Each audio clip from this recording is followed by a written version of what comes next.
Minha nora me empurrou na mesa de Natal. Essa cadeira é da minha mãe, sai daí. Caí no chão na frente de toda a família, mas o que ela não sabia é que naquela mesma noite eu mudaria a vida dela para sempre. Quando ela acordou na manhã seguinte. 23 chamadas perdidas. Eu ainda sinto o gosto de sangue na boca quando lembro daquela noite. Não por ter mordido a língua na queda, mas porque pela primeira vez em 68 anos, eu senti o que é engolir a própria dignidade, enquanto 14 pessoas fingem que você é invisível. Era 24 de dezembro, 7:30 da noite. A mesa estava posta com a louça de porcelana que herdei da minha mãe, aquela com detalhes dourados nas bordas, velas acesas, o cheiro do peru assado misturado com farofa de castanhas ainda pairava na sala. Tudo perfeito. Tudo preparado com 3 dias de antecedência, cada detalhe pensado para que minha família, tivesse a melhor ceia de Natal possível. E foi nesse momento exato, quando eu me sentei na cadeira de veludo bordô que meu falecido marido Otávio me deu em nosso 30º aniversário de casamento, que minha nora Rebeca decidiu me ensinar meu lugar. Senti a mão dela no meu ombro antes mesmo de ver seu rosto. Uma mão fria, de unhas vermelhas compridas e afiadas como garras. Ela apertou. Forte. Dalva, levanta daí. A voz dela cortou o murmúrio das conversas. Todo mundo parou. Meu filho Henrique, minha filha Júlia, meu genro, minha neta Sofia, todos olharam. E no silêncio que se formou, eu ouvi meu próprio coração acelerar. Desculpa? Eu virei o rosto para ela. Rebeca estava de pé ao meu lado, com aquele vestido preto de festa, salto alto, cabelo escovado caindo nos ombros, como se estivesse numa capa de revista. E nos olhos dela? Nada. Um vazio gelado. Essa cadeira é da minha mãe, sai daí. Antes que eu pudesse processar o absurdo do que tinha acabado de ouvir, ela puxou meu braço, com força. Tentei me segurar no apoio, mas ela empurrou meu ombro. E aí, eu caí. O quadril bateu na quina da mesa. A dor subiu pela coluna como uma chama. Meu joelho esquerdo se chocou contra o chão frio de porcelanato. Eu ouvi o barulho, aquele som surdo de osso velho contra a superfície dura. E por um segundo, achei que tinha quebrado alguma coisa. Fiquei ali, no chão, na frente de toda a minha família. Sabe o que foi pior? O silêncio. Ninguém gritou. Ninguém correu para me ajudar. Meu filho Henrique, que eu gerei, criei, alimentei, vesti, que eu paguei faculdade, que eu segurei a mão quando teve febre aos 5 anos, desviou o olhar. Júlia levantou meio corpo da cadeira, mas ficou paralisada, como se uma força invisível a impedisse de vir até mim. Minha irmã Conceição tampou a boca com a mão, os olhos arregalados. E Rebeca? Rebeca simplesmente sentou sua mãe, Dona Marlene, na minha cadeira. Na cadeira que Otávio escolheu para mim. Na cadeira onde eu me sentei ao lado dele por mais de 30 anos. Levantei sozinha, as pernas tremendo, o quadril latejando. Peguei uma cadeira da ponta, uma simples, sem braços, e me sentei, sem dizer uma palavra. Porque naquele momento, enquanto todo mundo voltava a conversar baixinho, fingindo que nada tinha acontecido, algo dentro de mim não quebrou. Algo acordou. Timambidada. Se você já passou por uma situação onde alguém que você amava te fez sentir pequena, invisível, descartável, então inscreva-se nesse canal, porque essa história não termina aqui. E o que aconteceu nas próximas horas vai provar que mulher que cai, levanta, e quando levanta, levanta diferente. Eu servi o jantar sorrindo. Trouxe a farofa, o arroz, a salada de maionese. Cortei o peru. Ofereci vinho. Ninguém percebeu que minha mão tremia ao segurar a travessa. Ninguém viu que eu mordia o lado de dentro da bochecha para não chorar. Rebeca comeu 3 pedaços do meu peru. Elogiou a farofa. Riu alto de alguma piada do cunhado. Dona Marlene, sentada na minha cadeira, pediu bis da rabanada. E Henrique? Henrique evitava meu olhar como se eu fosse um cachorro vira-lata pedindo comida na porta de um restaurante. Quando todos foram embora, e ninguém se ofereceu para ajudar com a louça, eu fechei a porta e encostei as costas nela. A casa estava em silêncio. Um silêncio pesado, sujo. Os pratos ainda estavam na mesa. Guardanapos de papel amassados, copos com resto de vinho, o chão com migalhas. Sentei na cozinha, sozinha, com o quadril ainda doendo, e chorei. Mas não foi choro de tristeza, sabe? Foi de raiva, de clareza, de entendimento. Porque naquela noite, enquanto as lágrimas molhavam meu rosto, eu finalmente enxerguei o que vinha ignorando há 3 anos. Rebeca não me via como sogra. Me via como obstáculo. Henrique não me via como mãe. Me via como conta bancária. E eu tinha permitido, eu tinha aceitado, eu tinha me calado. Mas aquilo acabou. Sequei as lágrimas. Levantei. Fui até o escritório que Otávio usava e liguei o computador. Eram 11h15 da noite. Meus dedos ainda tremiam, mas minha mente estava cristalina. Abri as pastas de documentos, extrato bancário, comprovantes de transferência, contratos de aluguel dos imóveis comerciais, testamento, procuração, e comecei a trabalhar. Porque se tem uma coisa que aprendi nesses 68 anos de vida, é que respeito não se pede, se conquista. E quando alguém te tira dele na frente de todo mundo, você devolve, na mesma moeda, só que multiplicado. Das 11 da noite às 4 da madrugada, eu organizei tudo.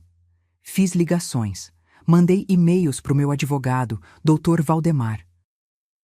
Revisei números, tomei decisões que, até aquela noite, eu jamais imaginei que teria coragem de tomar.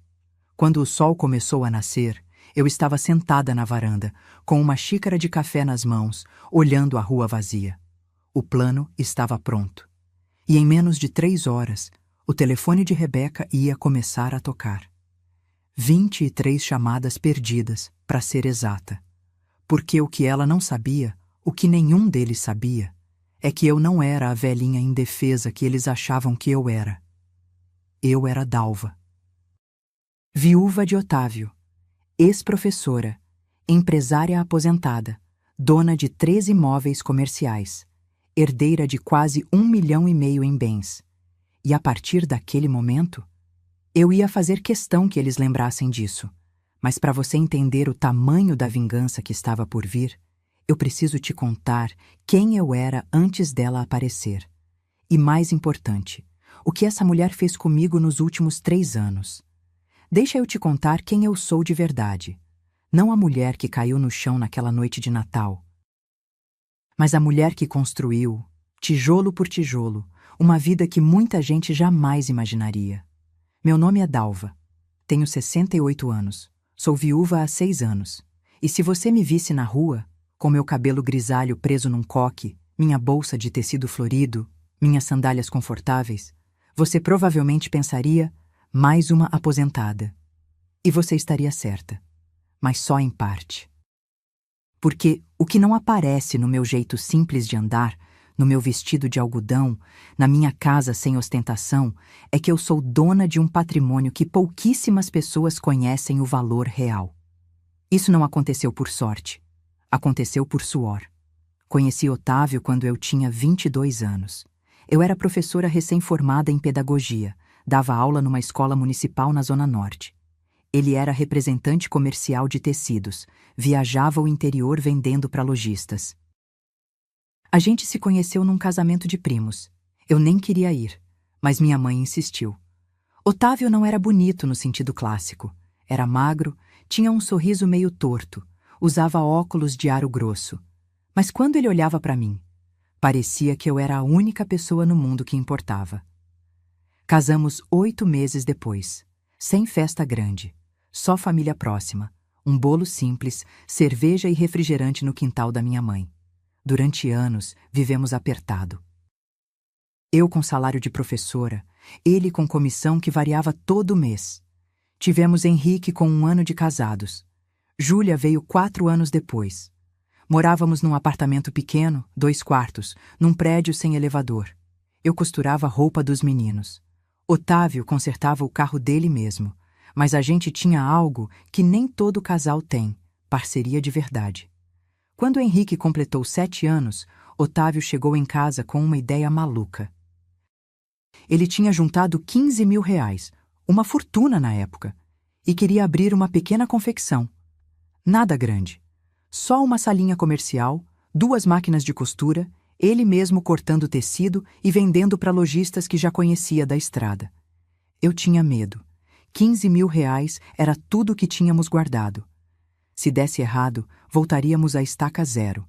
Mas olhei nos olhos dele e vi fogo, determinação, fé. Então vamos, eu disse. E foi a melhor decisão que tomamos. A confecção começou devagar. Otávio trabalhava das 6 da manhã às 9 da noite. Eu dava aula de dia e à noite ajudava com etiquetas, embalagens, telefonemas para clientes. Fim de semana? Não existia. Era trabalho. Mas deu certo. Em 3 anos, contratamos 4 costureiras. Em 5, alugamos um galpão maior. Em 10, tínhamos 12 funcionários e vendíamos para 5 estados. Otávio era bom com gente. Eu era boa com números. Ele vendia, eu controlava, ele sonhava, eu planejava. Juntos, a gente se completava como engrenagem de relógio antigo, precisão e beleza. Quando Henrique fez 18, vendemos a confecção. Não porque estava ruim, pelo contrário. Estava indo tão bem que um empresário de São Paulo ofereceu R$ 450.000 pelo negócio inteiro. Otávio tinha 52 anos e estava começando a sentir cansaço. Eu tinha 46. Pegamos o dinheiro e investimos. Compramos 3 salas comerciais no centro da cidade, pequenas, mas bem localizadas. Alugamos todas. Passamos a receber, na época, R$ 8.000 por mês de aluguel. Depois reajustamos. Hoje, são R$ 12.000 mensais. Todo dia 10, o dinheiro cai na conta. Compramos também a casa onde moro hoje. Térrea, 3 quartos, quintal grande, num bairro tranquilo. Pagamos R$ 320.000 à vista. Hoje, essa casa vale R$ 850.000 fácil. O resto do dinheiro, investimos em fundos, CDBs, tesouro direto, coisas seguras, nada de risco. Otávio sempre dizia: Dalva, dinheiro que a gente suou para ganhar não é para jogar em apostas.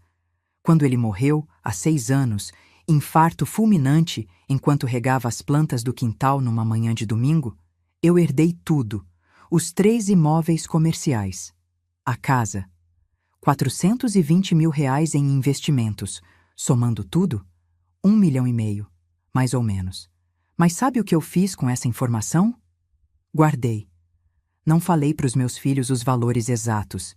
Eles sabiam que eu tinha alguma coisa. Sabiam dos aluguéis. Sabiam que a casa era quitada. Mas números, extratos, detalhes, nunca mostrei. Não porque eu não confiasse neles, mas porque Otávio sempre me ensinou. Dinheiro silencioso é dinheiro seguro. E eu vivia assim, simples, discreta. Ia no mercado de ônibus, comprava roupa em liquidação, fazia minha própria comida. Minha vida era tranquila, caminhadas de manhã, chás da tarde com amigas, visitas aos netos, cinema uma vez por mês. Henrique e Júlia vinham almoçar todo domingo. Eu fazia macarrão com molho caseiro, frango assado, salada. A gente conversava, ria, contava histórias. Sofia, minha neta, brincava no quintal. Era paz. Minha vida não era glamourosa, mas era minha. E era feliz. Até 3 anos atrás. Até Rebeca aparecer. Porque quando aquela mulher entrou na vida do meu filho, tudo mudou. E o pior é que a mudança foi tão lenta, tão gradual, que quando percebi, já era tarde demais. Ela já tinha colocado as garras em tudo. No meu filho, na minha neta. No meu dinheiro. E pior, na minha dignidade. Mas naquela madrugada de Natal, depois de ser empurrada no chão, depois de ver meu filho desviar o olhar enquanto sua esposa me humilhava, Eu decidi que ia usar cada centavo, cada propriedade, cada documento que Otávio e eu construímos juntos, para ensinar uma lição que Rebeca jamais esqueceria. E para você entender o tamanho da armadilha que ela tinha armado, preciso te contar como tudo começou. Como aquela mulher de salto alto e perfume caro entrou na minha família e quase destruiu tudo. A primeira vez que vi Rebeca foi num churrasco de aniversário do Henrique. Ele tinha acabado de fazer 42 anos. Ligou na quinta-feira animado, dizendo que ia levar alguém especial para conhecer a família no sábado. Meu coração deu um pulo. Henrique tinha saído de um casamento complicado 5 anos antes. Ficou sozinho todo esse tempo. Claro que eu queria vê-lo feliz de novo. Que mãe não quer? Passei a sexta inteira preparando tudo. Limpei a casa. Comprei cerveja boa, refrigerante, fiz aquele vinagrete que ele adora com bastante coentro. Assei um bolo de cenoura com cobertura de chocolate. O preferido dele desde criança. Quando ela desceu do carro naquele sábado, confesso, fiquei impressionada. Rebeca era impecável. Esse é o termo. Cabelo liso na altura dos ombros, castanho escuro com luzes douradas que brilhavam no sol. Pele bronzeada, maquiagem leve, mas perfeita. Usava calça jeans clarinha, daquelas que custam uma fortuna, blusa branca de tecido fino, sandália de salto. No pulso, um relógio prateado que eu sabia que não era bijuteria. E o perfume. Meu Deus, o perfume. Quando ela me abraçou, daquele jeito educado, distante, o cheiro invadiu minhas narinas. Não era algo suave. Era marcante, forte, caro. Do tipo que fica no ar mesmo depois que a pessoa sai da sala. Dona Dalva, que prazer finalmente conhecer a senhora. A voz dela era doce, controlada, como locutora de rádio. O prazer é meu, querida. Henrique falou tanto de você.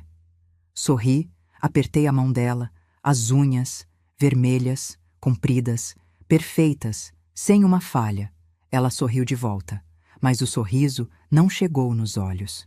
Durante o churrasco, Rebeca foi educada. Elogiou a casa. Disse que o quintal era charmoso. Comeu pouco, só salada e um pedacinho de linguiça. Quando ofereci bolo, ela recusou. Ah, dona Dalva, obrigada, mas estou de dieta. Júlia, que sempre teve aquele instinto afiado, me puxou para a cozinha num momento. Mãe, ela é meio estranha, né? Estranha como? Não sei. Parece que está medindo tudo. Olha para os móveis, para o quintal, faz umas perguntas esquisitas. Eu tinha reparado. Rebeca tinha perguntado se a casa era quitada, se eu morava sozinha, se os quartos eram bem divididos, se eu tinha ajuda para limpar. Na hora, achei que era só curiosidade. Afinal, ela estava conhecendo a família do namorado. Mas Júlia estava certa. Rebeca não estava conhecendo. Estava avaliando. Nos meses seguintes, eles começaram a vir mais vezes, sempre aos domingos. Henrique animado, ela sempre arrumada como se fosse para uma festa. Nunca de roupa simples. Sempre salto, sempre maquiagem, sempre aquele perfume que impregnava a sala inteira.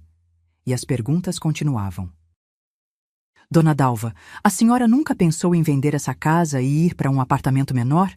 Deve ser trabalhoso cuidar de tudo isso sozinha.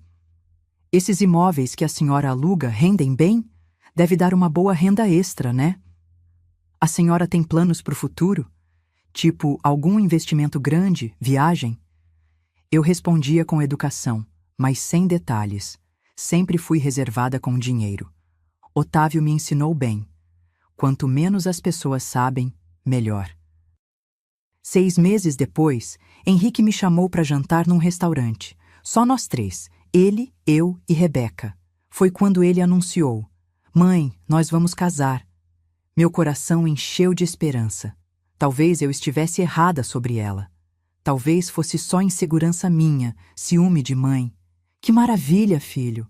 Levantei, abracei os dois. Estou tão feliz por vocês. Rebeca sorriu, mas de novo, aquele sorriso que não aquecia. E a senhora vai nos ajudar com o apartamento, né, dona Dalva?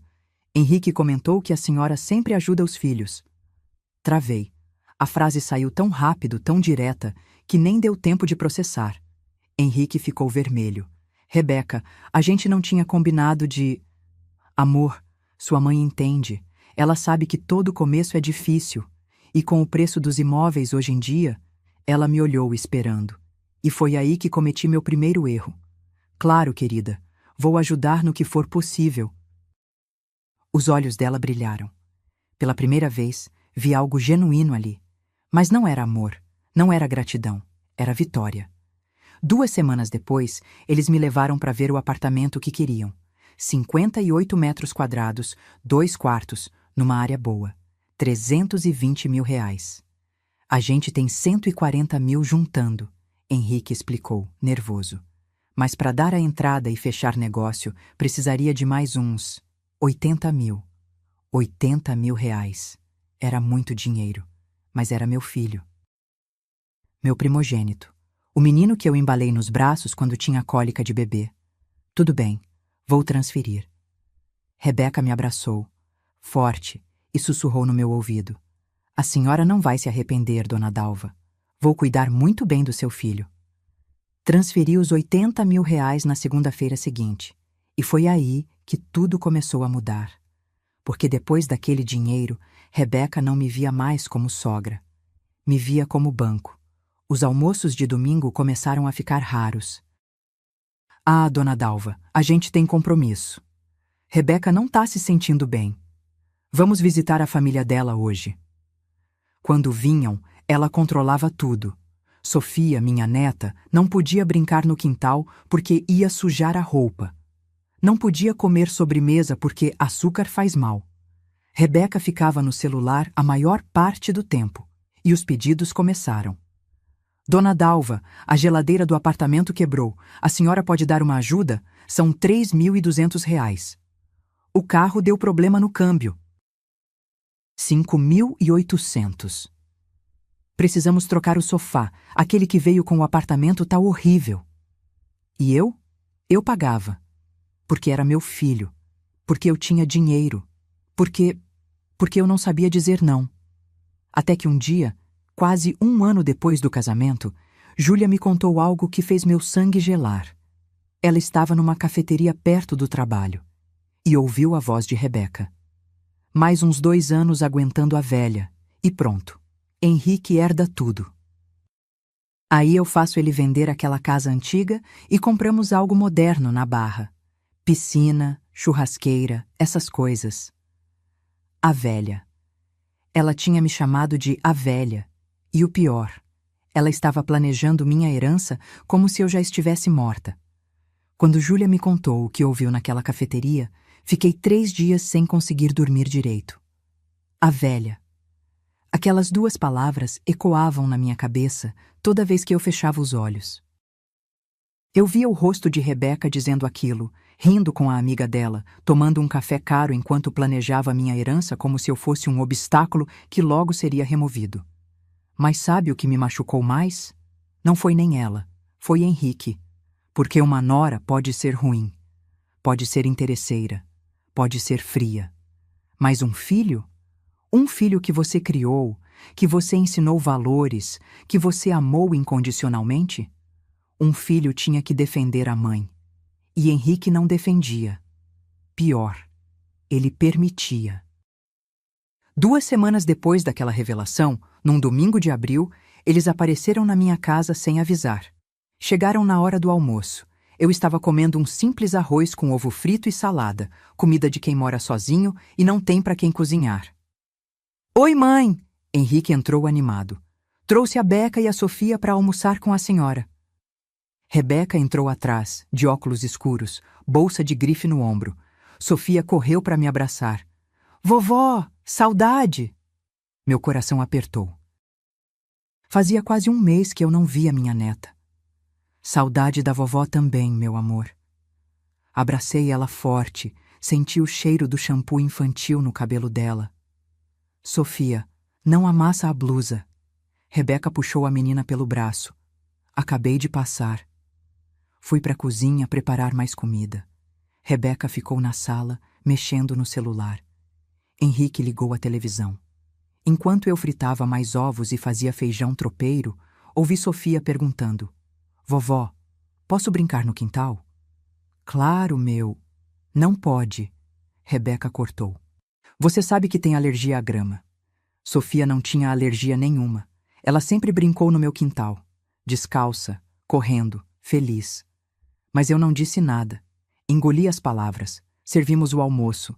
Comemos em silêncio. Rebeca comeu metade do prato e deixou o resto. Tô sem fome. Quando terminamos, ela acendeu um cigarro, dentro da minha casa, sem pedir licença. Rebeca, aqui dentro não pode fumar. Falei firme. Ela me olhou por cima dos óculos escuros. Sério? Nossa, desculpa, dona Dalva, eu nem percebi. Mas não apagou. Continuou fumando, só abriu a janela. A fumaça invadiu minha sala. O cheiro grudou nas cortinas, no sofá. Henrique não disse nada. Depois do almoço, quando eu comecei a recolher os pratos, Henrique me chamou na sala. Mãe, a gente precisa conversar. Meu estômago embrulhou. Já sabia o que vinha.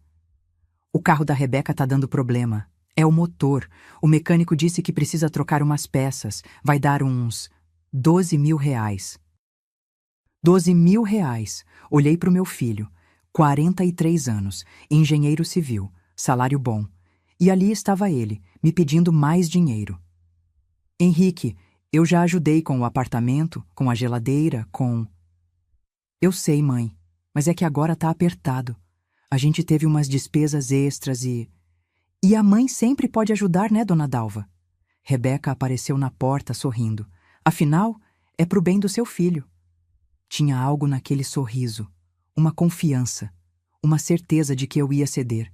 E eu cedi. Transferi os 12 mil reais na terça-feira, mas dessa vez algo mudou dentro de mim. Abri uma planilha no computador e comecei a anotar tudo.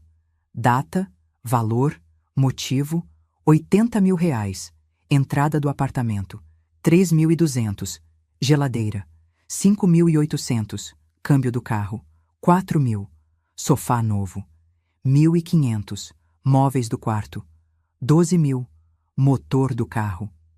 Em menos de 2 anos, eu tinha emprestado 106.500 reais e não vi um centavo de volta. Pior que o dinheiro foi o tratamento, porque depois de cada ajuda, o respeito diminuía um pouco mais. Rebeca começou a cancelar visitas na última hora. Mandava mensagem às 9 da manhã de domingo. Oi, Dalva, não vamos poder ir hoje. Surgiu um compromisso. Eu já tinha feito comida, já tinha arrumado a mesa, já tinha comprado o suco que Sofia gostava. Comia sozinha e jogava metade fora. Quando eles vinham, Rebeca reclamava de tudo. A casa era velha, os móveis eram antigos. O banheiro precisava reformar. Dona Dalva, a senhora não cansa de viver nesse estilo anos 70? Anos 70. Como se a casa que Otávio e eu compramos com nosso suor fosse algo vergonhoso. E Henrique? Henrique ria. Ah, Beca, para! A casa da minha mãe tem charme. Mas nunca me defendia de verdade. Sofia parou de dormir na minha casa. Antes, ela passava todo o fim de semana comigo. A gente fazia pipoca, assistia desenho, eu contava histórias antes de dormir. Ah, dona Dalva, Sofia tem muita lição de casa agora. Não dá para ela ficar dormindo fora. Minha neta tinha 7 anos. As ligações foram ficando raras. Eu ligava para Henrique, ele atendia correndo. Oi, mãe, tô no meio de uma coisa, te ligo depois. E não ligava. Mandava mensagem, visualizava, não respondia. Até que chegou o aniversário de Sofia. 8 anos. Eu planejei durante semanas. Comprei um presente especial, uma bicicleta rosa com cestinha que ela tinha pedido para mim 3 meses antes. Levei a bicicleta montada até o apartamento deles num sábado à tarde. Toquei a campainha. Rebeca abriu a porta, de roupão, cara amarrada. Oi, dona Dalva. Que surpresa! Trouxe o presente da Sofia. Posso entrar? Ela olhou para a bicicleta, depois para mim. Olha, a gente tá bem corrido hoje. E essa bicicleta é meio grande, né? Sofia é pequenininha ainda. Mas ela pediu para mim, disse que queria muito. Ah, a criança pede um monte de coisa. Mas eu sei o que é melhor para minha filha. Pegou a bicicleta da minha mão. Obrigada, a gente guarda aqui. E fechou a porta. Fiquei ali, no corredor do prédio, olhando para a porta fechada. Não chorei, não dessa vez. Porque naquele momento, enquanto descia de elevador sozinha, enquanto caminhava até o ponto de ônibus com o sol quente na cabeça, eu entendi uma coisa. Rebeca não queria me afastar só do dinheiro. Ela queria me afastar da minha família, do meu filho, da minha neta. Ela queria me apagar. E o pior de tudo, estava conseguindo. Mas o que Rebeca não sabia é que quanto mais ela apertava, mais eu observava. Quanto mais ela me humilhava, mais eu documentava. E quando o Natal chegou, quando ela me empurrou naquele chão frio, foi a gota d'água que faltava para eu mostrar quem realmente mandava nessa história. Depois do episódio da bicicleta, passei 3 semanas praticamente sem falar com o Henrique. Ele ligou 2 vezes. Eu atendi seca, disse que estava bem, que estava ocupada. Desliguei rápido. Ele não insistiu. E isso doeu mais do que qualquer outra coisa. Foi Júlia quem percebeu que algo estava errado. Minha filha sempre foi observadora. Desde pequena, ela tinha aquele jeito de olhar para você e ler o que você estava sentindo, mesmo quando você fingia estar bem. Numa tarde de setembro, ela apareceu na minha casa sem avisar. Trazia uma sacola com pães de queijo ainda quentes da padaria que eu gosto. Mãe, faz tempo que a gente não toma um café junto. Ela entrou, foi direto para a cozinha, começou a preparar o café. Sentamos na mesa. A mesma mesa onde eu e Otávio tomávamos café da manhã durante 36 anos. Júlia me serviu, colocou açúcar do jeito que eu gosto e esperou. Tá tudo bem, filha. Tentei sorrir. Mãe, não tá não. Faz 3 semanas que você mal responde minhas mensagens. Não atende o telefone do Henrique. O que aconteceu? E aí, pela primeira vez em meses, eu desabei. Contei tudo. A bicicleta. A porta fechada na minha cara. Os cancelamentos constantes. O desrespeito. O dinheiro que eu tinha emprestado e que nunca mais foi mencionado. Júlia ouvia em silêncio. O rosto dela foi ficando cada vez mais sério. Mãe, eu preciso te contar uma coisa, e você não vai gostar. Meu coração disparou. Ela puxou o celular, mexeu um pouco e me mostrou uma foto. Era uma captura de tela de uma conversa do Instagram, entre Rebeca e uma amiga. Li devagar.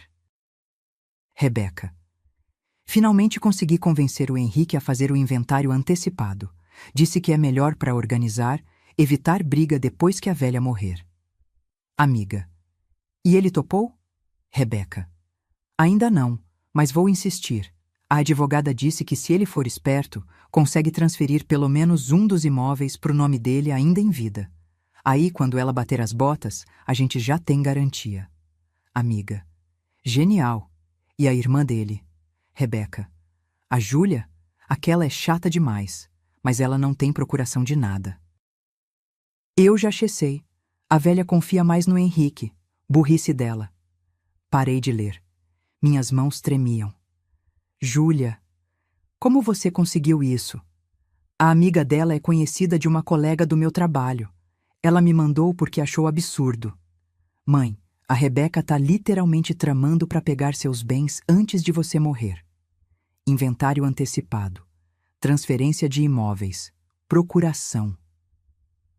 As peças do quebra-cabeça se encaixaram na minha cabeça. Por isso Rebeca sempre perguntava sobre os imóveis. Por isso, ela queria saber se eu tinha testamento. Por isso, ela insistia que eu facilitasse as coisas para os filhos enquanto ainda estava viva. Não era preocupação. Era estratégia. E tem mais, mãe. Júlia respirou fundo. Semana passada eu esbarrei com a Rebeca no shopping. Ela estava com a mãe dela, a dona Marlene. E eu ouvi elas conversando. O que você ouviu? A Marlene estava dizendo que ia passar o Natal na casa de uma prima no interior. Aí a Rebeca falou, não, mãe, você vai passar o Natal comigo, na casa da Dalva. Aliás, acho que tá na hora de mostrar para ela quem manda naquela casa. Aquela cadeira velha de veludo que ela ama vai ser sua esse ano. Senti o sangue gelar nas veias. A cadeira. Minha cadeira de veludo bordô. A que Otávio me deu. A que eu me sentava todo dia para ler jornal, para tomar café, para lembrar dele. Rebeca estava planejando humilhar eu, na minha própria casa, na frente da minha família. Mãe, eu acho que você precisa fazer alguma coisa. Essa mulher não tem limites. Olhei para minha filha. Júlia tinha lágrimas nos olhos. Ela estava com raiva, mas também estava preocupada. Você tá certa, filha. Eu preciso fazer alguma coisa. Naquela noite, depois que Júlia foi embora, sentei no escritório de Otávio. A sala estava do jeito que ele deixou. Mesa de madeira escura, estante com livros de contabilidade, a foto de nós dois no dia do nosso casamento pendurada na parede. Abri a gaveta onde guardava todos os documentos importantes. Escrituras dos imóveis, contratos de aluguel, extratos bancários, comprovantes de transferência. E comecei a montar um dossiê. Tudo que eu tinha dado para Henrique e Rebeca nos últimos 2 anos estava documentado. Cada transferência bancária tinha descrição. Cada depósito tinha comprovante. 80 mil reais, entrada apartamento. 3.200, geladeira. 5.800, câmbio. 4.000, sofá. 1.500, móveis. 12.000, motor do carro. 2.700, ar-condicionado. 3.800, reforma do banheiro. Somei tudo. 112.800 reais. Em nenhum momento eles tinham me devolvido um único centavo. Em nenhum momento tinham me dado um recibo. Em nenhum momento tinham tratado aquilo como empréstimo. Mas eu tinha provas de tudo. Liguei para o meu advogado, Dr. Valdemar. Conhecia ele há 20 anos. Foi ele quem fez o inventário de Otávio, quem organizou as escrituras dos imóveis. Valdemar, preciso marcar uma consulta. É urgente.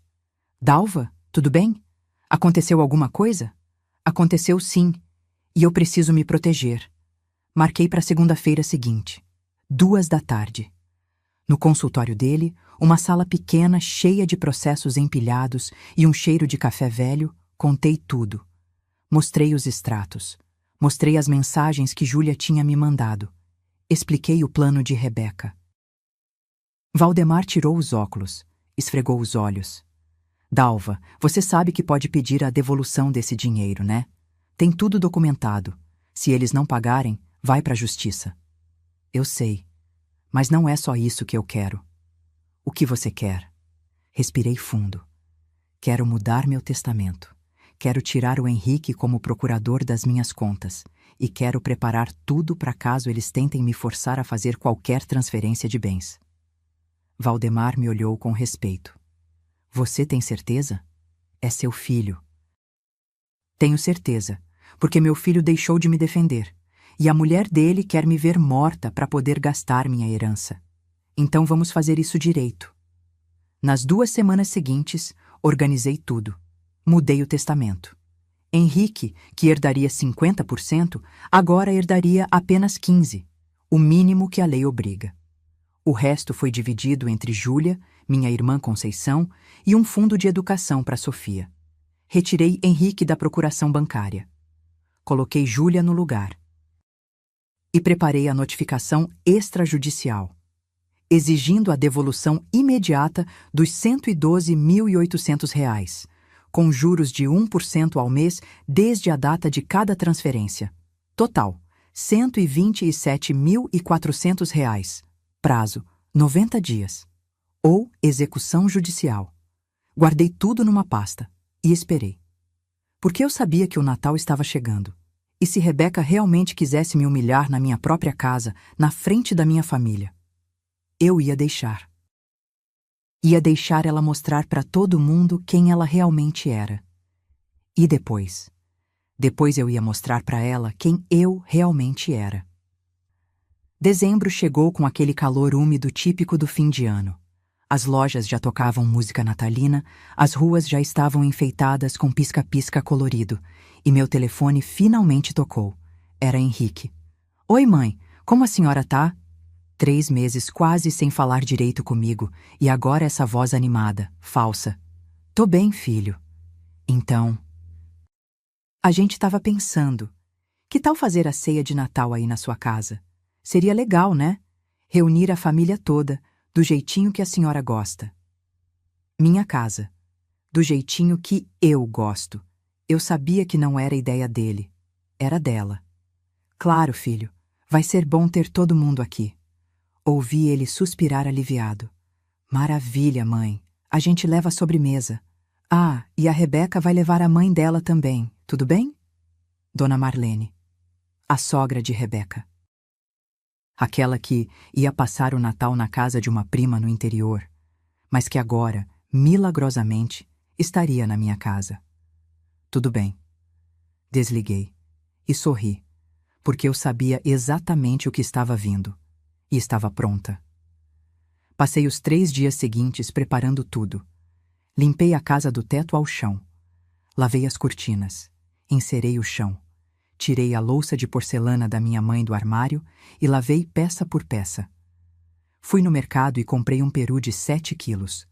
Castanhas para farofa. Presunto, bacon, uva passa.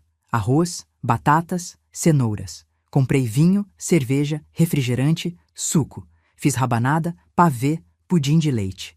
Trabalhei sozinha, como sempre. Na tarde de 24 de dezembro, terminei de arrumar a mesa. Toalha branca, guardanapos de tecido, taças de cristal, velas brancas e vermelhas. Coloquei arranjos de flores naturais, rosas e lírios. A casa estava perfeita. O cheiro do peru assando tomava conta de tudo. Às 6 da tarde, comecei a me arrumar. Tomei banho, passei creme no corpo, vesti minha blusa de seda creme, aquela que Otávio disse que me deixava bonita, e uma calça social marrom. Coloquei brinco de pérola. Passei batom nude. Me olhei no espelho e vi uma mulher cansada, mas digna. Otávio, me dá força. Sussurrei para a foto dele na cômoda. 7 horas. A campainha tocou. Júlia chegou primeiro, com o marido e os filhos. Ela me abraçou forte, sussurrou no meu ouvido. Mãe, qualquer coisa, eu tô aqui. Minha irmã Conceição veio logo depois com o marido e a filha, 7h15. Henrique chegou. Quando abri a porta, meu coração apertou. Meu filho estava mais magro, tinha olheiras, parecia cansado, mas atrás dele, Rebeca descia do carro, vestido preto justo até o joelho, salto agulha dourado, cabelo solto impecável, maquiagem pesada, unhas vermelhas reluzentes, e ao lado dela, Dona Marlene. Baixinha, gordinha, cabelo pintado de loiro, batom rosa choque, vestido florido apertado.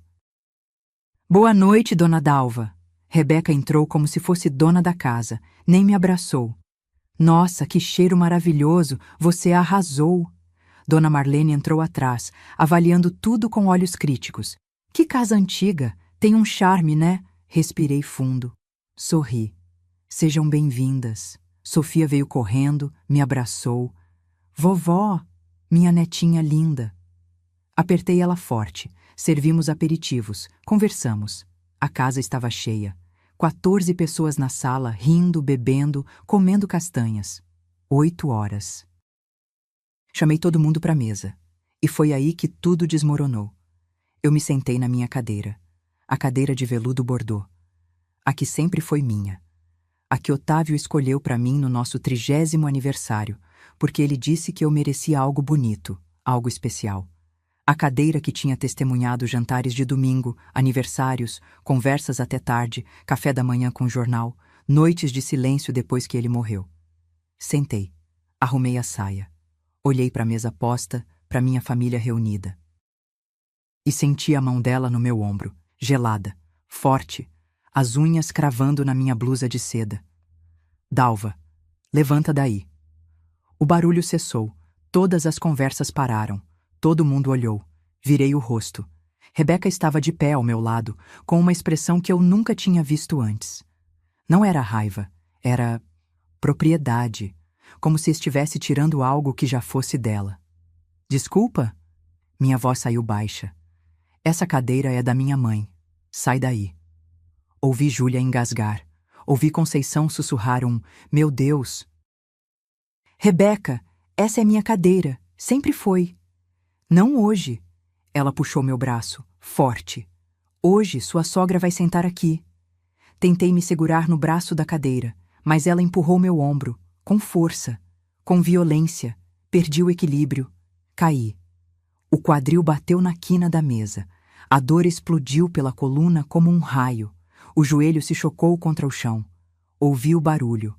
Osso contra porcelanato. Fiquei ali, caída, no chão frio da minha casa, na frente de 14 pessoas. O silêncio era ensurdecedor. Júlia começou a se levantar. Mãe! Fica aí, Júlia. Rebeca falou firme. Sua mãe tá bem. Só tropeçou. Tropeçou, como se eu tivesse caído sozinha. Olhei para o meu filho. Henrique estava pálido, olhos arregalados, boca entreaberta. Ele olhou para mim. Nossos olhos se encontraram.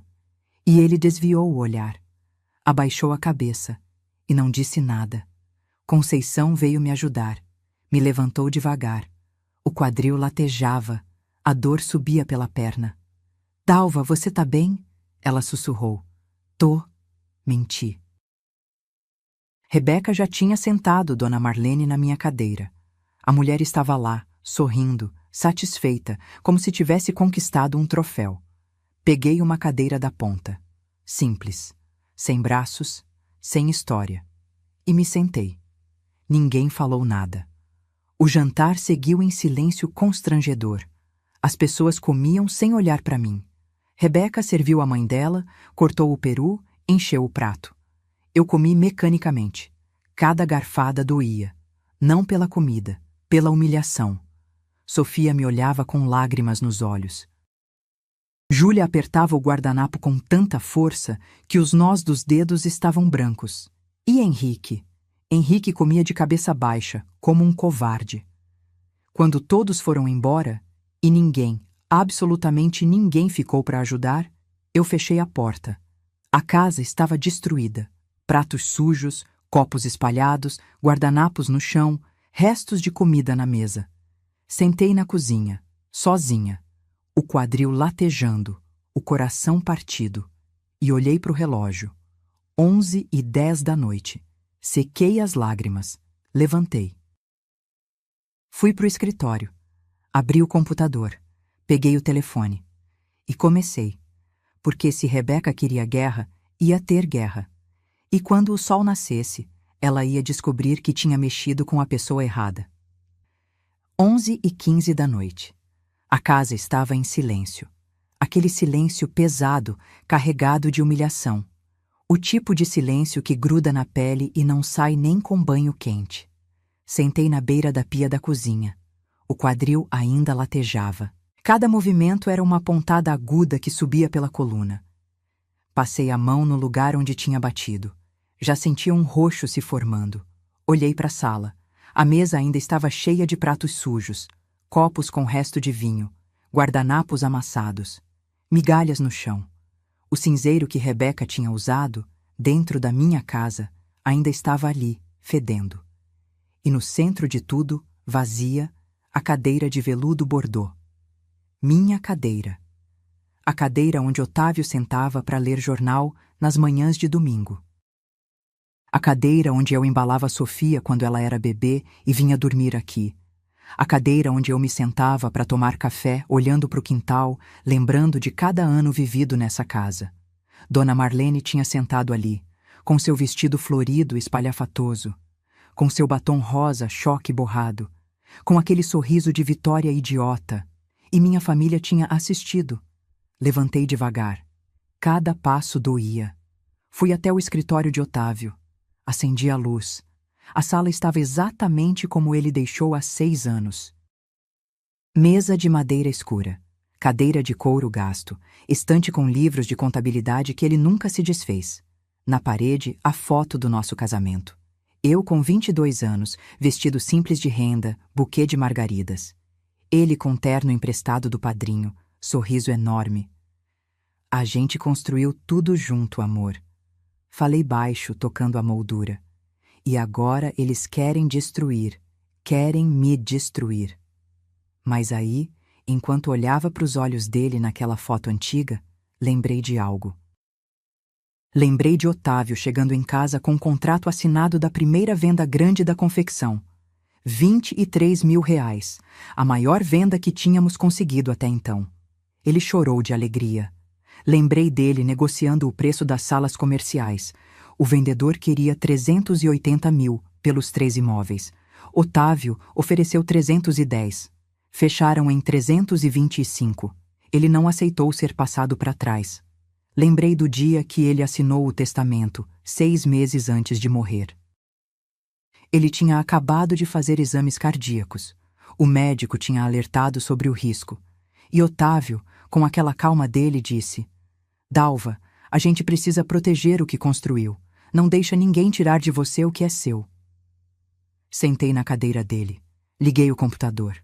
A tela iluminou meu rosto na escuridão. Abri a pasta Documentos Importantes. Estava tudo ali. Organizado, datado, numerado, extratos bancários dos últimos 3 anos. Cada transferência que fiz para Henrique estava marcada: data, valor, descrição, contratos de aluguel dos imóveis comerciais, recibos mensais, comprovantes de pagamento de IPTU, escrituras da casa, certificado de propriedade, testamento antigo, aquele onde Henrique herdava 50% de tudo, e o testamento novo, feito 2 semanas atrás com o Dr. Valdemar, onde Henrique herdava apenas 15%. Tudo documentado, tudo legal, tudo irrefutável. Peguei o telefone. Abri o WhatsApp de Dr. Valdemar. Valdemar, desculpa a hora, mas preciso que você processe tudo amanhã cedo.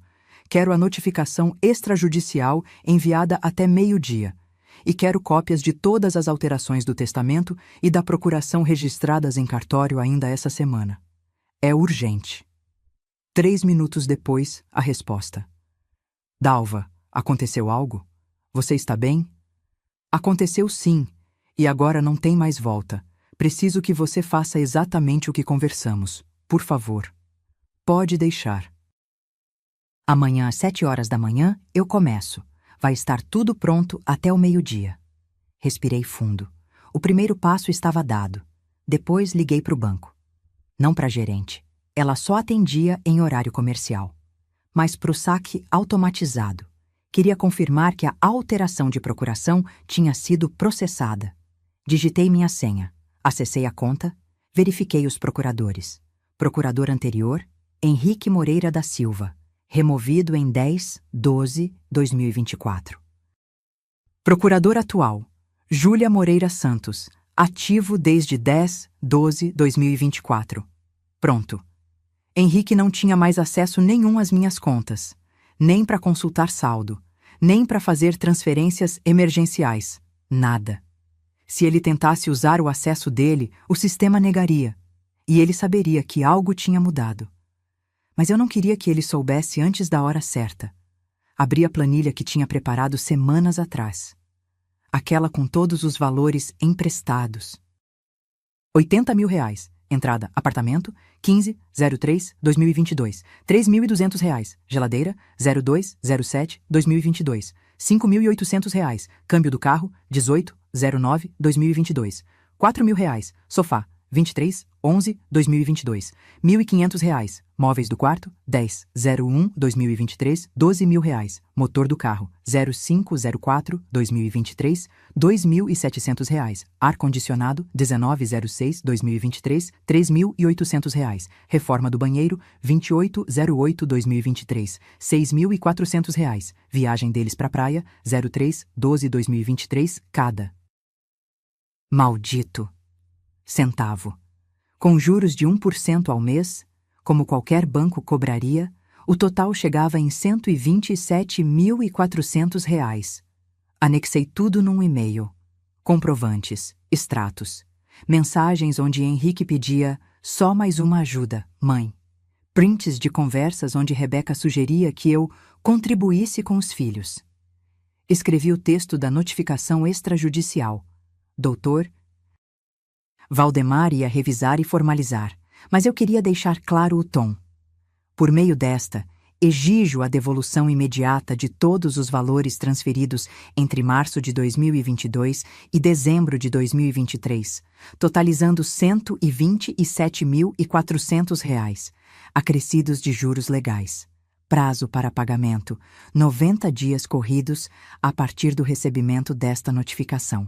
Caso não haja pagamento no prazo, seguirei com execução judicial de cobrança. Reli 3 vezes. Cada palavra era uma sentença.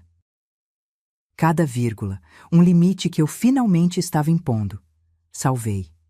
Enviei para Valdemar. 00:45. O quadril ainda doía, mas agora a dor era diferente. Não era mais humilhação, era combustível. Fui até a cozinha, preparei um café forte. Sentei de volta no escritório e comecei a escrever uma carta, à mão, com a caneta que Otávio usava para assinar contratos importantes. Henrique, durante 43 anos você foi meu orgulho, mas hoje você foi minha decepção. Não foi o dinheiro que me machucou, foi o silêncio. Foi você desviar o olhar enquanto sua esposa me empurrava no chão. Você escolheu ela, e agora vai entender o preço dessa escolha. Com tristeza, mãe. Dobrei a carta, guardei num envelope. 3:35 da manhã. A casa ainda estava uma bagunça. Mas eu não liguei. Deixei os pratos na pia. Deixei os copos na mesa.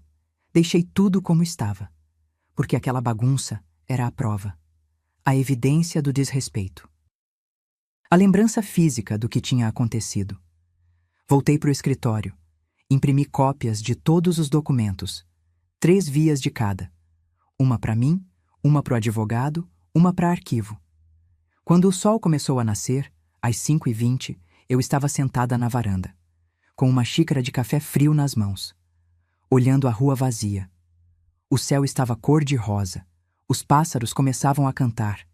Era dia 25 de dezembro, Natal. E em menos de 3 horas, o telefone de Henrique ia começar a tocar. Porque doutor Valdemar não ia esperar nem 1 minuto depois das 7 da manhã. E quando Rebeca acordasse e visse as 23 chamadas perdidas do marido? Ela ia entender que tinha acabado de perder a melhor fonte de renda que já teve. 7 horas da manhã do dia 25 de dezembro. Eu ainda estava sentada na varanda quando o telefone do Dr. Valdemar vibrou na minha mão. Uma mensagem. Dalva, documentos protocolados, notificação extrajudicial enviada via cartório com AR, aviso de recebimento. Cópias do Novo Testamento registradas. Procuração bancária oficialmente alterada no sistema. Tudo conforme conversamos. Agora é esperar. Fechei os olhos. Senti o sol morno no rosto. Respirei fundo. Não tinha mais volta. Tomei banho. Troquei de roupa. Vesti uma calça jeans e uma blusa branca simples. Prendi o cabelo. Passei um creme no roxo que tinha se formado no quadril. Estava feio, amarelado nas bordas, roxo escuro no centro. Fiz café. Torrada com manteiga. Sentei na mesa da cozinha. Sozinha, como sempre. 8h23. O celular tocou. Olhei para o visor. Henrique. Não atendi. Deixei tocar até cair na caixa postal. 2 minutos depois. Henrique de novo. Não atendi. 8h28. Henrique. Terceira vez. Não atendi. Mais 5 minutos. Henrique. Quarta vez. Desliguei o celular, porque eu sabia o que estava acontecendo.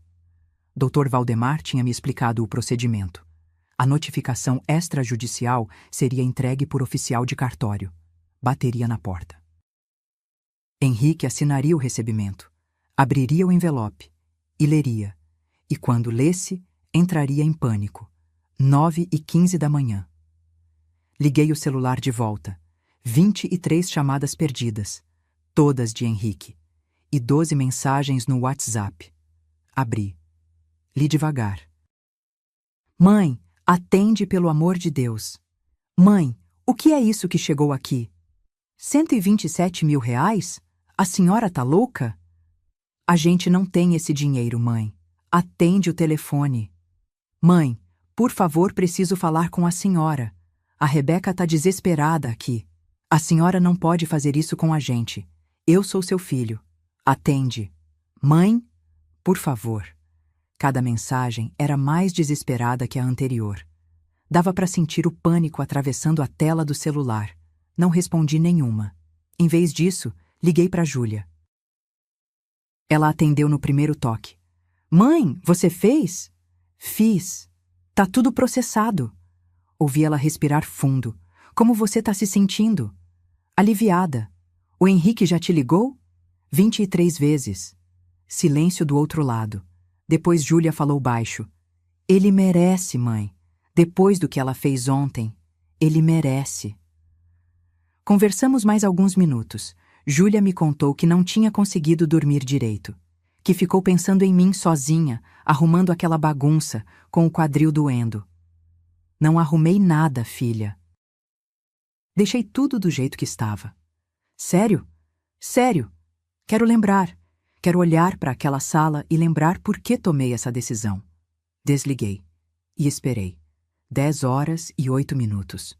A campainha tocou. Olhei pelo olho mágico. Henrique. Sozinho. Cabelo bagunçado, olheiras profundas, camiseta amarrotada. Ele apertou a campainha de novo. Depois, bateu na porta. Mãe, eu sei que a senhora tá aí. Abre, por favor. Esperei 30 segundos. Respirei fundo. E abri. Ele estava pálido. Segurava um envelope aberto na mão. O envelope da notificação extrajudicial. A mão tremia. Mãe, o que é isso? A voz dele saiu rouca, quebradiça. É uma notificação de cobrança. Tá tudo explicado ali. 127 mil reais? A senhora tá cobrando de mim? Não, estou cobrando o que emprestei, com juros. Mas eram presentes. A senhora nunca disse que era empréstimo. Nunca disse que era presente também, Henrique. Minha voz saiu firme, calma. Você me pediu ajuda, eu ajudei. Agora quero de volta. Ele passou a mão no rosto. A gente não tem esse dinheiro. A senhora sabe que a gente não tem. Então vendam o carro, vendam móveis, façam um empréstimo, mas vão pagar. Mãe, pelo amor de Deus. Ele entrou, fechou a porta atrás dele. A Rebeca tá desesperada. Ela tá chorando desde que isso chegou. Chorando. Repeti sem emoção. Sim, ela disse que isso vai destruir a gente. Engraçado. Olhei nos olhos dele.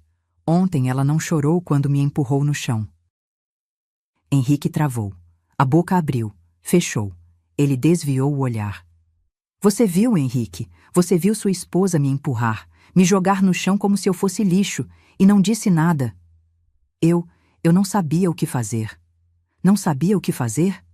A voz saiu mais alta do que eu pretendia. Seu trabalho era me defender.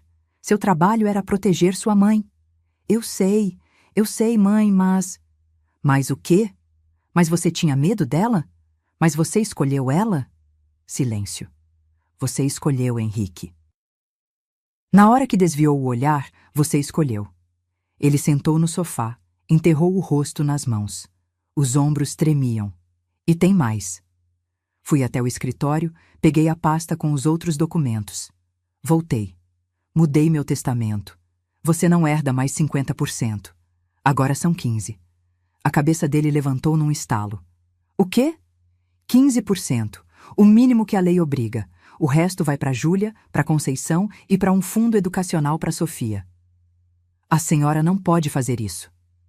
Posso sim, e fiz. Já está registrado em cartório. E a procuração bancária? Também mudei. Você não tem mais acesso às minhas contas.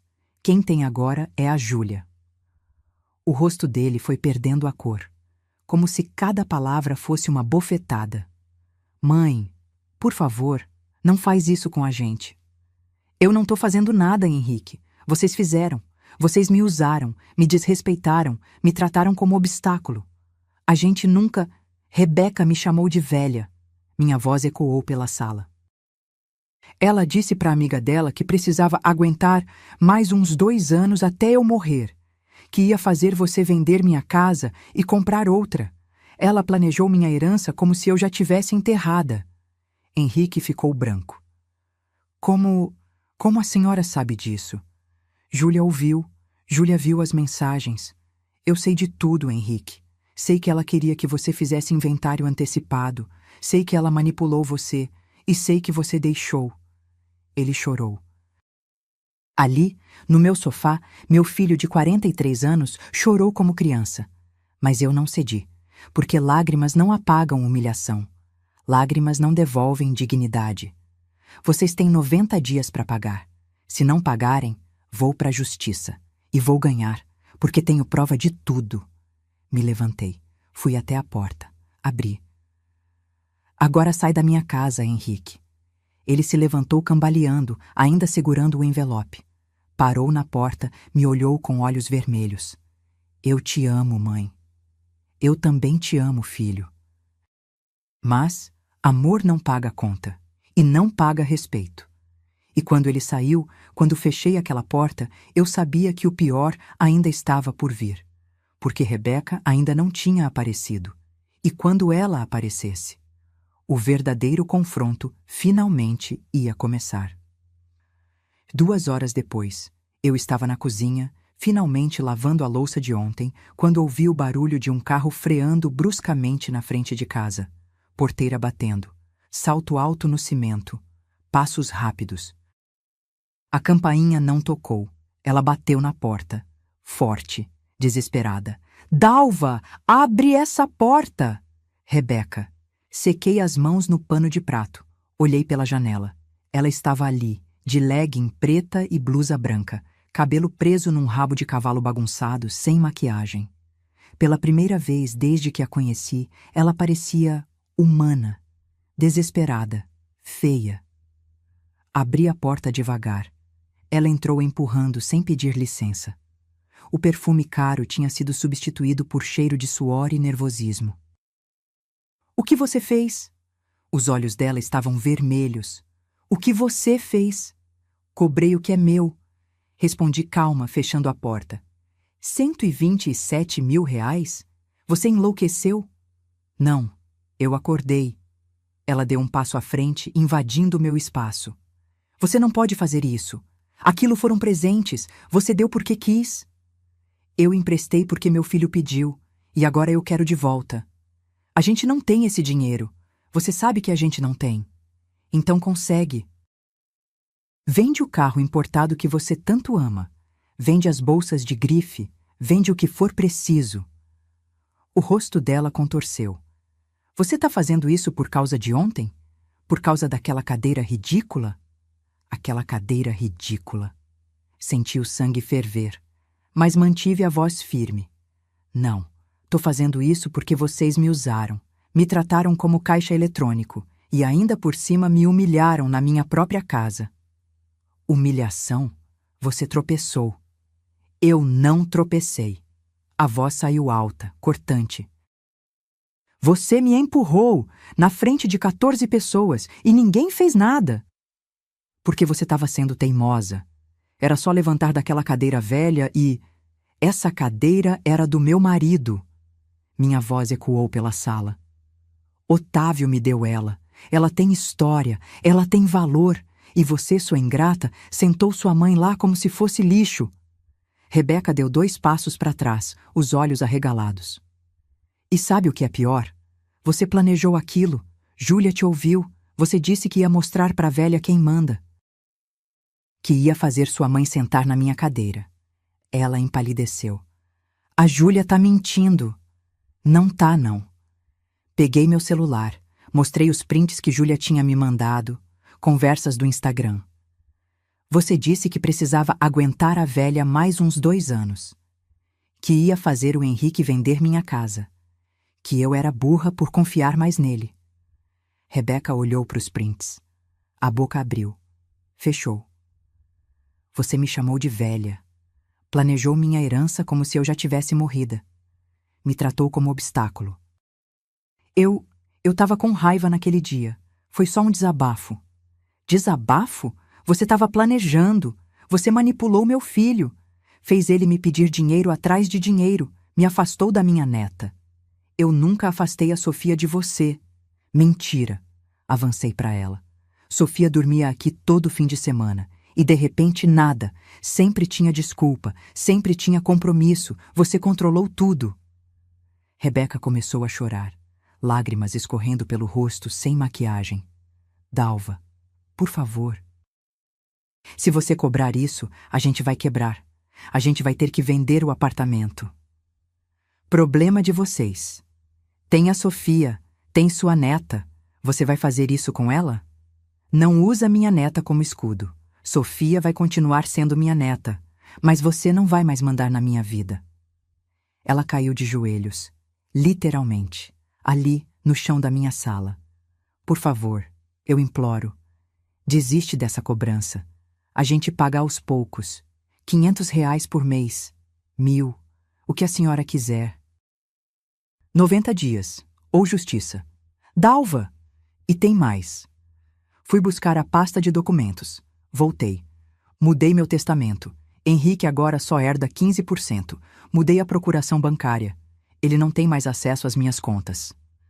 O rosto dela ficou roxo de raiva. As lágrimas secaram num instante. Ela se levantou. Você não pode fazer isso. Ele é seu filho. E justamente por ser meu filho é que dói tanto. Porque ele deixou você me destruir. Eu não destruí nada. Eu só queria que a gente tivesse uma vida melhor. Com o meu dinheiro. O dinheiro que você nem usa. Você mora nessa casa velha, anda de ônibus, vive que nem mendiga tendo quase 2 milhões guardados. Silêncio. O número tinha escapado da boca dela. Quase 2 milhões. Ela sabia. Tinha investigado. Tinha vasculhado. Tinha calculado quanto eu valia. Como você sabe desse valor? Perguntei baixo, perigoso. Ela percebeu o erro. Ficou vermelha. O Henrique comentou. Henrique não sabe o valor exato.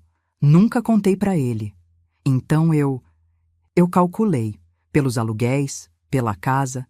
Você foi atrás, investigou. Quis saber quanto eu tenho para poder planejar direitinho, não foi? Ela não respondeu, mas os olhos diziam tudo. Sai da minha casa. Minha voz saiu gelada. Dalva, Sai da minha casa! Você vai se arrepender. Você vai morrer sozinha, velha, abandonada. E quando morrer, ninguém vai nem ir no seu enterro. Prefiro morrer sozinha e digna do que viver rodeada de sanguessugas. Abri a porta. Ela ficou ali, parada, respirando pesado, o rosto vermelho de ódio. Você não vai mais entrar aqui. Falei firme. Nunca mais. Se Henrique quiser me ver, vem sozinho. Se Sofia quiser vir, mando a Júlia buscar. Mas você? Você acabou de perder o acesso à fonte de dinheiro mais fácil que já teve. Você é uma... Cuidado com o que vai dizer, porque eu tenho advogado, e difamação também dá processo. Ela saiu. Bateu o portão com tanta força que o trinco quebrou.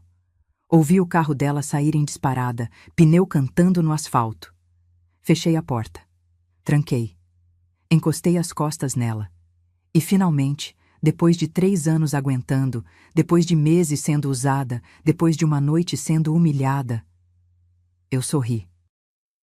Porque pela primeira vez, desde que Rebeca entrou na vida do meu filho, eu tinha feito ela sentir o gostinho amargo da derrota. E isso não tinha preço.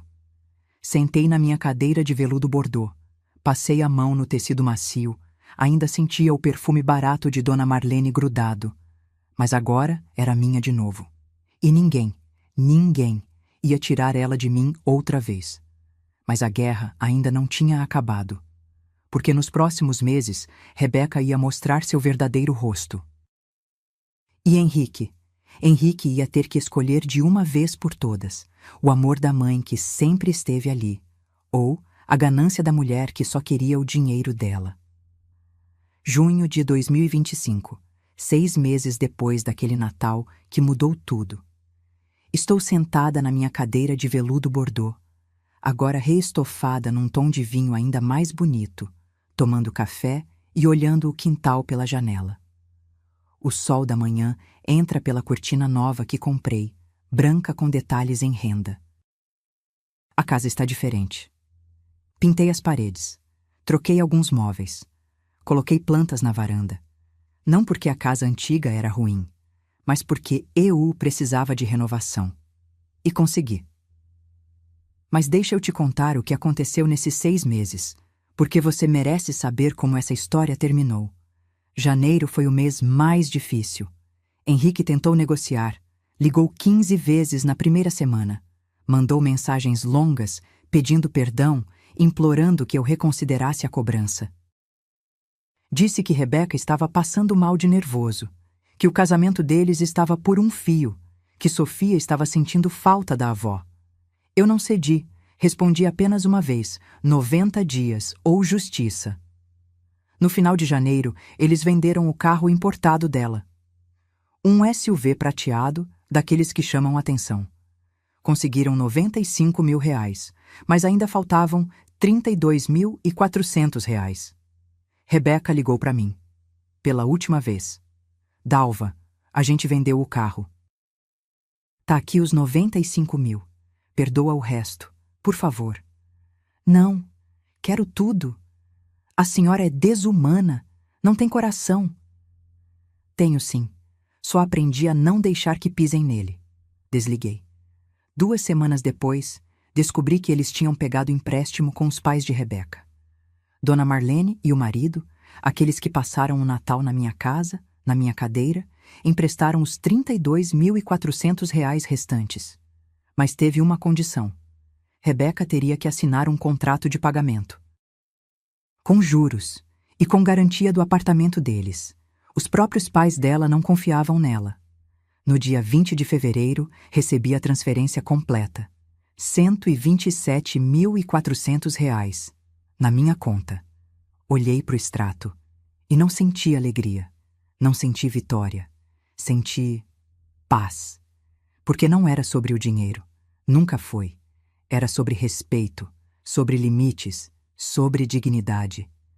Março trouxe uma notícia que, confesso, me pegou de surpresa. Júlia me ligou numa tarde de quarta-feira. Mãe, o Henrique está se separando. Meu coração apertou. Separando? É. Ele pediu divórcio da Rebeca. Disse que não aguenta mais, que abriu os olhos para quem ela realmente é. Fiquei em silêncio. Ele está morando num apartamento alugado, pequeno. E mãe, ele chora muito. Pediu para eu dizer que ele te ama, que sente muito. Não liguei para ele. Ainda não. Porque perdão não é algo que se dá de imediato. Perdão precisa de tempo, precisa de mudança real, não de palavras bonitas. Abril foi o mês da virada. Henrique apareceu na minha porta num sábado de manhã, sozinho, sem Rebeca, sem desculpas. Ele estava mais magro, olheiras profundas, roupa simples, cabelo grisalho que eu nunca tinha reparado antes. Mãe, eu sei que não mereço, mas posso entrar? Olhei para ele, meu filho, o menino que eu segurei no colo, o homem que me decepcionou, e abri a porta. Sentamos na sala. Ele na ponta do sofá, eu na minha cadeira. Eu terminei com a Rebeca.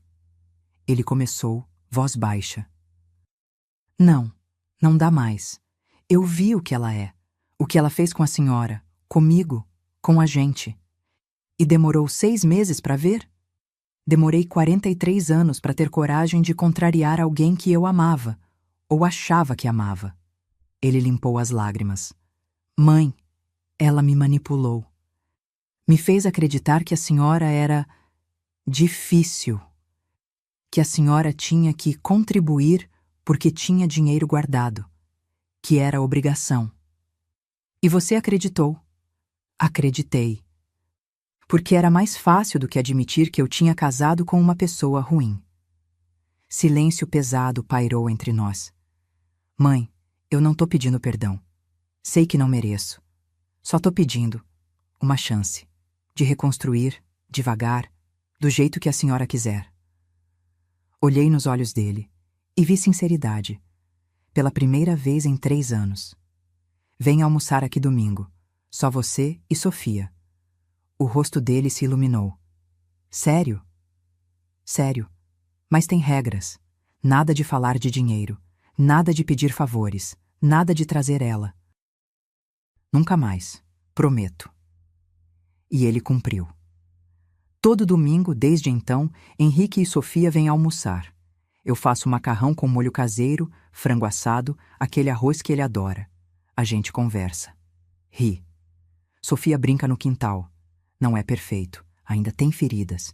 Ainda tem silêncios desconfortáveis. Mas é reconstrução. E isso vale mais que qualquer ilusão de família perfeita. Maio trouxe a notícia mais satisfatória. Júlia me contou, porque ela ainda tem contato com amigos em comum, que Rebeca perdeu o emprego. A multinacional onde ela trabalhava fez corte de pessoal. Ela foi uma das dispensadas. Sem o salário dela, sem o carro importado, sem o dinheiro fácil que eu dava, a vida dela desmoronou. Soube que ela voltou a morar com Dona Marlene, num apartamento de 2 quartos na periferia. Pega ônibus para ir em entrevistas de emprego. E sabe de uma coisa? Não senti pena. Senti que a vida tinha dado a ela exatamente o que ela merecia. Justiça não precisa ser vingança. Às vezes, justiça é só deixar as consequências fazerem o trabalho delas. Hoje, enquanto tomo meu café, olho para essa casa renovada e penho no caminho que percorri. Peguei 50 mil reais daquele dinheiro que recuperei e doei para um projeto aqui da cidade que apoia mulheres idosas vítimas de abuso familiar, emocional e financeiro. Porque eu sei que não sou a única. Sei que tem centenas de dalvas por aí, sendo usadas, sendo humilhadas, sendo apagadas. E se minha história pode ajudar uma delas a ter coragem de reagir, então valeu cada lágrima. O resto do dinheiro? Investi. Aumentei minha reserva de emergência. Fiz uma viagem para a praia com Júlia e os netos. Reformei a casa. E sabe o que mais fiz? Reestofei minha cadeira de veludo bordô. Escolhi um tecido de vinho profundo, mais bonito que o anterior.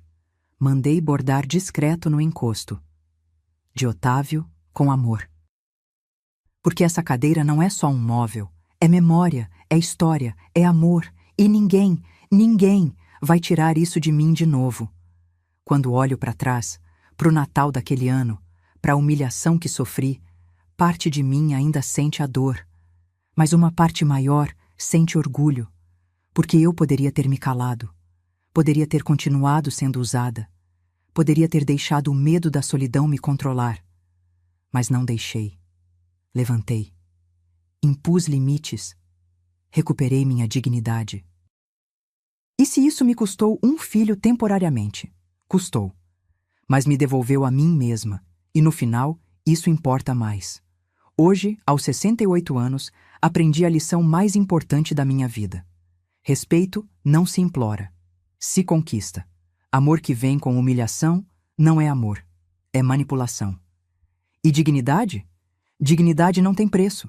Quem esquece disso, paga caro. Sempre.